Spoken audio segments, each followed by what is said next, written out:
Olá, Josenaldo, nosso grupo que é composto por mim, Jean, George e Enoque Santos. Esse trabalho é referente à nota da terceira unidade e ficamos com um tema sobre computação quântica. Nesse nosso trabalho, vamos tentar abordar ao máximo de forma simples e direta tanto os conceitos físicos quanto os históricos sobre a computação quântica. Pode passar? Pronto, agora já pode passar. Show. Bem, a computação quântica já é um estudo que se iniciou, de certa forma, antigo. Sua idealização foi na década de 1950. Ela foi idealizada como, podemos dizer, um novo paradigma computacional, que tinha como promessa superar a capacidade dos processamentos dos computadores clássicos. E o seu método de desenvolvimento era tentador para as grandes empresas de computação que dominavam o mercado, como a IBM. Polos tecnológicos e institutos de pesquisa da tecnologia, como a MIT, com a promessa de um novo universo computacional. Porém, apesar de incríveis avanços na área de teorização, de criação de um computador quântico, confecção de algoritmos quânticos, o primeiro protótipo de um computador quântico foi oficialmente desenvolvido em 1999. Ou seja, desde aquela época eles iniciaram a idealização, mas o primeiro computador quântico foi oficialmente desenvolvido em 1999. Então, foi ser desenvolvido até que recentemente, podemos dizer assim. E ele foi desenvolvido em 1999. E outra coisa, esse computador aí é o primeiro protótipo de um computador quântico.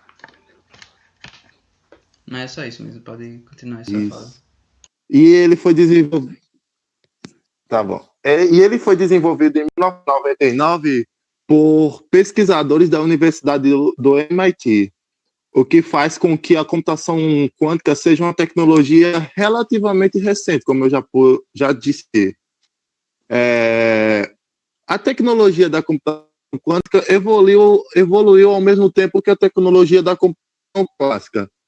Porém, com o passar do tempo, a indústria focou no desenvolvimento dos computadores clássicos, assim deixando a tecnologia quântica de lado, e dada a maior ênfase para a tecnologia de transitores. E assim, as válvulas passaram para transitores e com maior foco da indústria e academia científica neles. A tecnologia foi cada vez mais se tornando melhor e menor. Os transitores passaram de centímetros para milímetros, milímetros para nanômetros. Neste momento, conseguimos desenvolver transitores menores que uma célula sanguínea. Em CPUs que medem apenas 7 nanômetros.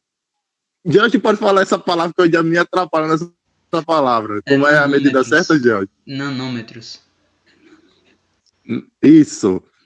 Nanômetros. Porém, transitores ainda menores, com apenas 2,5 nanômetros, chegaram a ser desenvolvidos ainda em laboratório, mas com constante evolução dos computadores quânticos.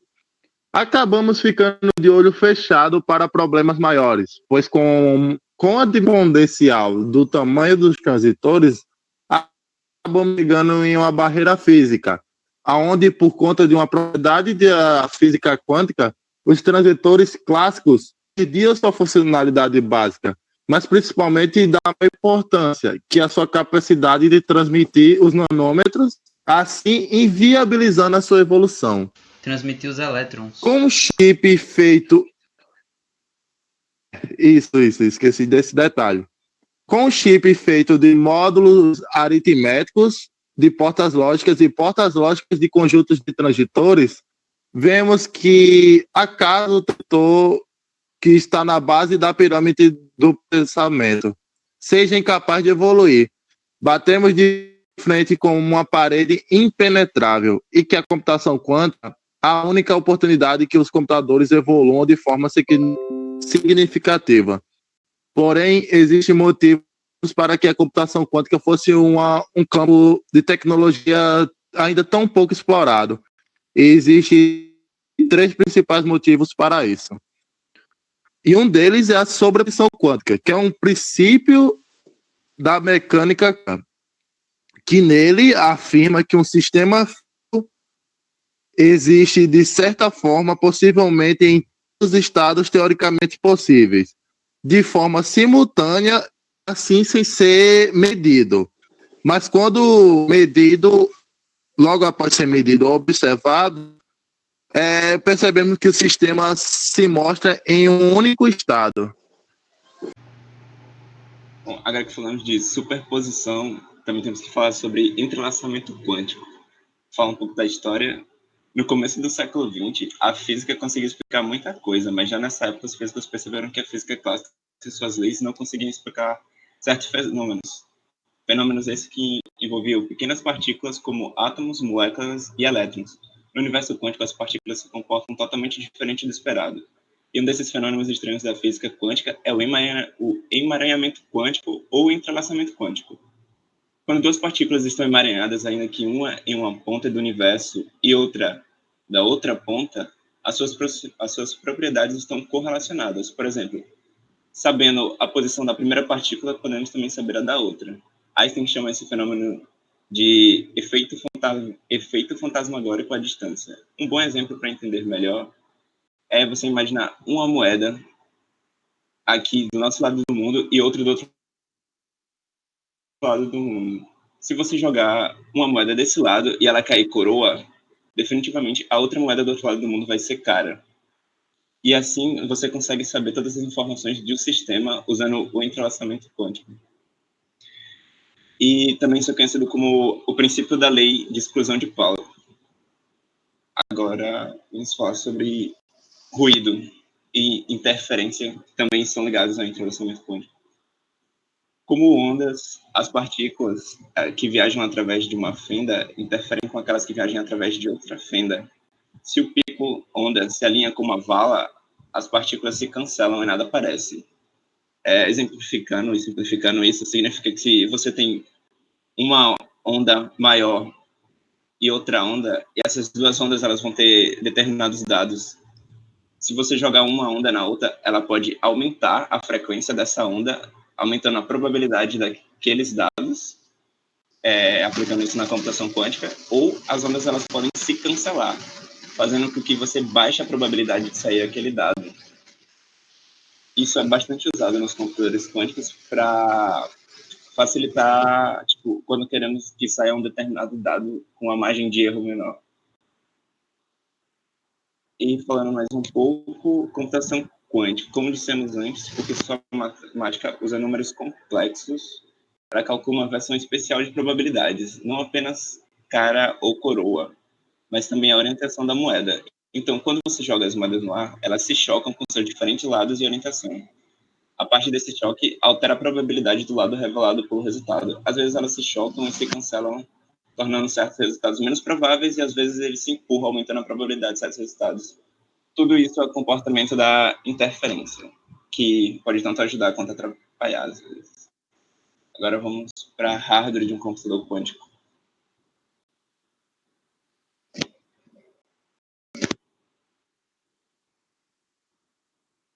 Hardware. Bom, aqui é um esquema de um computador quântico. A primeira parte da esquerda é a triagem, a parte do meio é a decodificação e a final é o processamento. A triagem ela pega o que chamamos de jobs e coloca numa fila. Essa fila ela vai ser enviado um job de cada vez para a decodificação, que vai transformar os dados digitais em ondas eletromagnéticas.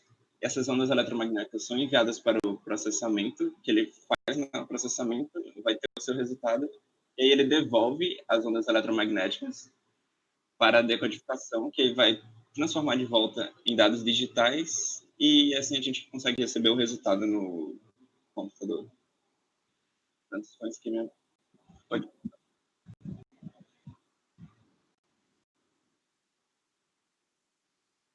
Pode passar. E aqui temos a QPU, que é o processador do computador quântico, é a unidade de computação, aliás, unidade de processamento quântico, que eu vou fazer uma breve comparação aqui. Tipo, nos processadores clássicos, eles fazem cálculos sequenciais. E a gente pode aumentar a potência disso com o número de transistores que a gente aumenta no processador. Por exemplo, imagine uma cozinha com vários cozinheiros, cada um vai fazer uma parte do prato. Tipo, se você aumentar o número de cozinheiros, você vai conseguir ter o prato mais rápido. Porém, quanto mais cozinheiros você colocar na cozinha, mais cheio ele vai ficar. Isso que acontece atualmente. O número de transistores já não cabe mais na placa do processador. A gente diminuiu muito o tamanho deles, que eles chegaram num tamanho atômico. E aí é que entra a computação quântica, onde a gente consegue aplicar as leis quânticas, porque as leis da física clássica elas não funcionam mais. E um exemplo desse processamento quântico é você imaginar uma lista de nomes. Um computador normal, ele iria verificar essa lista do primeiro nome ao último. Isso poderia demorar muito tempo, dependendo do tamanho da lista.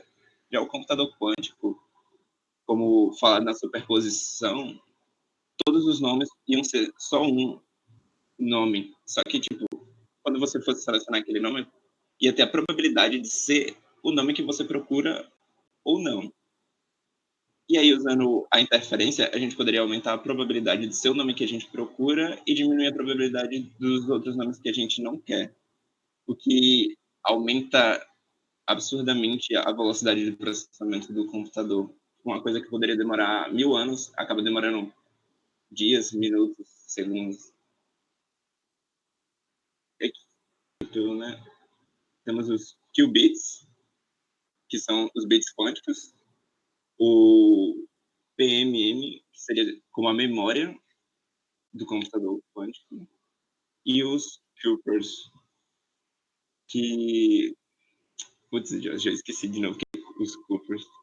Os couplers, eles interconectam os qubits de acordo com a programação desejada. Então, eles que fazem o circuito que foi enviado foi enviado pelo tradutor ou pelo decodificador.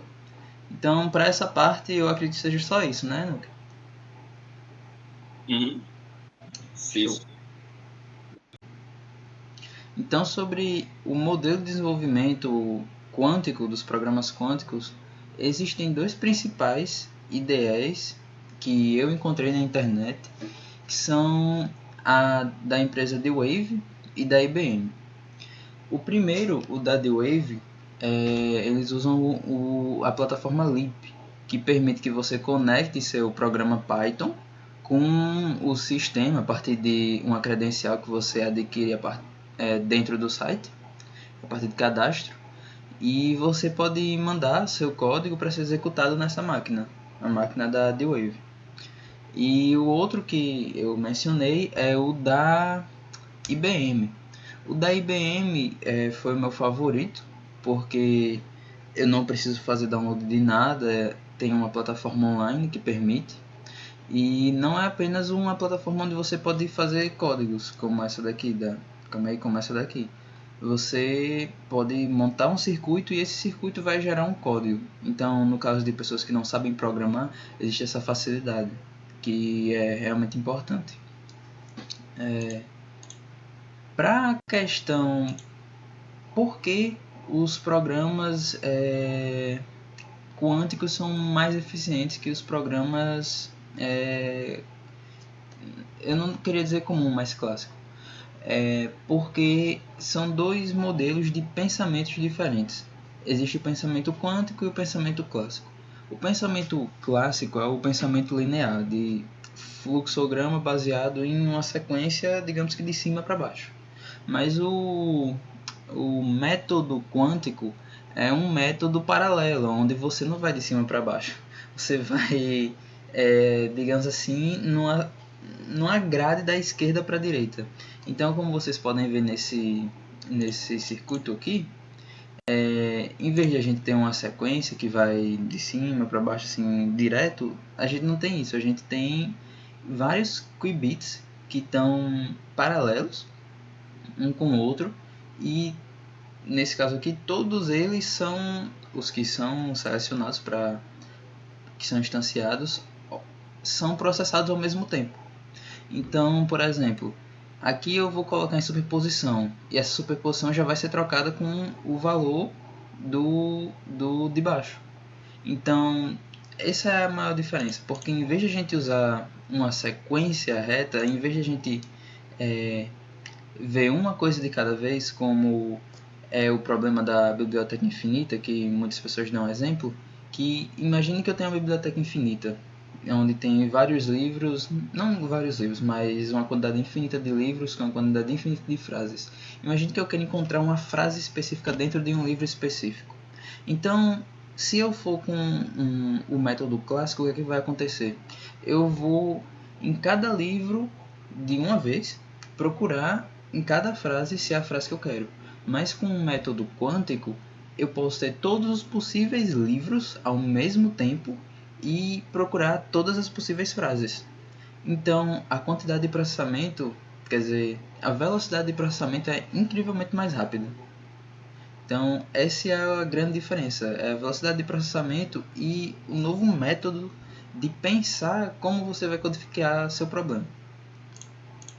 Mas, para codificar o problema, a gente precisa saber como funciona essas portas do circuito e como a gente vai implementar isso.